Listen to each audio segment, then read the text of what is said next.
சம்மரில் குட்டாவோட one day meal plan. Morning பிரேக்ஃபாஸ்ட்டாக நேந்திரப்பழம் அண்ட் நட்ஸ் பியூரி கொடுத்துருந்தேன். நட்ஸ் வந்து ஓவர் நைட் ஊற வச்சு எடுத்துக்கிட்டேன். அதில் கொஞ்சம் சீட்ஸும் ஆட் பண்ணியிருந்தேன். நான் நேந்திரப்பழம் கண்டிப்பாக பேபிஸ்க்கு கொடுக்கக்குள்ள ஸ்டீம் பண்ணி சீடை வந்து எடுத்துகிட்டு தான் கொடுக்கணும். கொஞ்சம் டைஜஷன் ப்ராப்ளம்ஸ் கண்டிப்பாக வரும் அதில். அதனால் நான் சீடை எப்பயுமே எடுத்துகிட்டு கொடுத்துருவேன் அவருக்கு. ஸோ இதை ரெண்டுத்தையுமே வந்துட்டு நல்லா பிளெண்ட் பண்ணிவிட்டு பியூரி மாதிரி வந்த உடனே நம்ம ஃபீட் பண்ண வேண்டியதான் பேபிஸ்க்கு.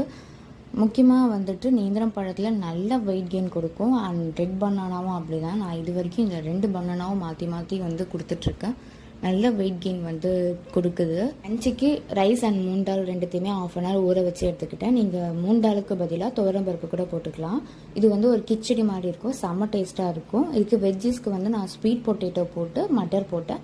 நீங்கள் வந்து பம்கின் போட்டுக்கலாம், கேரட் போட்டுக்கலாம், எந்த வெஜிடபிள்ஸ் வேணாலும் போட்டுக்கலாம். பெருங்காயம், சீரகம், மஞ்சத்தூள் இதை 3த்தையும் போட்டுட்டு க்ளோஸ் பண்ணிடலாம். ஸ்வீட் பொட்டேட்டோ அண்ட் மட்டர் ரெண்டுமே வந்துட்டு பேபிஸ்க்கு நல்ல வெயிட் கெயின் வந்து கொடுக்கும். நான் வந்து கண்டிப்பாக குட்டாவோட டயட்டில் ஸ்வீட் பொட்டேட்டோ இருக்கிற மாதிரி பார்த்துப்பேன். அண்ட் மட்டருமே கண்டிப்பாக இருக்கும். ஸோ நான் வந்து ஃப்ரோசன் எடுத்திருக்கேன். நீங்கள் வந்து ஃப்ரெஷ்ஷாக கிடச்சா அதுவுமே எடுத்துக்கலாம். 5 விசிலுக்கு அப்புறமேட்டுக்கா கீழே இறக்கி ஸ்மாஷெல்லாம் மத்து வச்சு நல்லா கடைஞ்சி எடுத்துக்கலாம். இந்த ஃபுட்டில் வந்துட்டு ஸ்வீட் பொட்டேட்டோ போட்டிருக்கனால நல்லா ஃப்ளேவர் கொடுக்கும். அண்ட் பேபிஸும் கண்டிப்பாக நோஸ் இல்லாமல் சாப்பிடுவாங்க. இந்த சம்மருக்கு ஏற்ற ஃபுட்டாக அது கண்டிப்பாக இருக்கும். நான் குட்டாக்கு மோஸ்ட்டாக 8 o'clock ஊட்டி முடிச்சிடுவேன். அன்றைக்கி நான் டின்னர் வந்துட்டு கோதுமை கஞ்சி ப்ளஸ் டேட்ஸ் அண்ட் பனானா போட்டால் பியூரி தான் பண்ணியிருந்தேன். இந்த கோதுமை கஞ்சி பண்ணுறதுக்கு 1 டம்ளர் தண்ணி, 2 ஸ்பூன் கோதுமை மாவு எடுத்துக்கிட்டேன். எந்த லம்ஸும் இல்லாமல் ஃபஸ்ட்டு நல்லா கிண்டி எடுத்துக்கலாம். இப்போ குக்கரில் வந்து ஊற்றிட்டு நல்லா கிண்டிக்கிட்டே இருக்கணும் கைவிடாமல். அப்போ கிண்டிக்கிட்டே இருந்தீங்கன்னா லம்ஸ் எப்பயுமே வரவே வராது.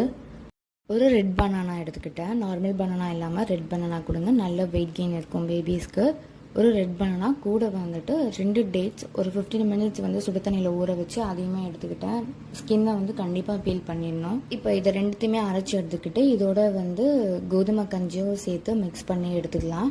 இந்த மாதிரி நீங்கள் உங்கள் பேபிஸ்க்கு வந்து ஈஸியாக அண்ட் வெயிட் கெயின் ஃபுட் கொடுத்துட்டு இருக்கீங்க அப்படின்னா கண்டிப்பாக வந்து பேபிஸ்க்கு எந்த ஸ்டொமக் பெயின் எதுவுமே வராது. ஃபுட்டை என் பேபி ரொம்ப என்ஜாய் பண்ணி சாப்பிட்டாங்க. அண்ட் இந்த மாதிரி நிறைய இன்ட்ரெஸ்டிங் வீடியோஸ்க்கு நம்ம பேஜை ஃபாலோ பண்ணி வச்சுக்கோங்க.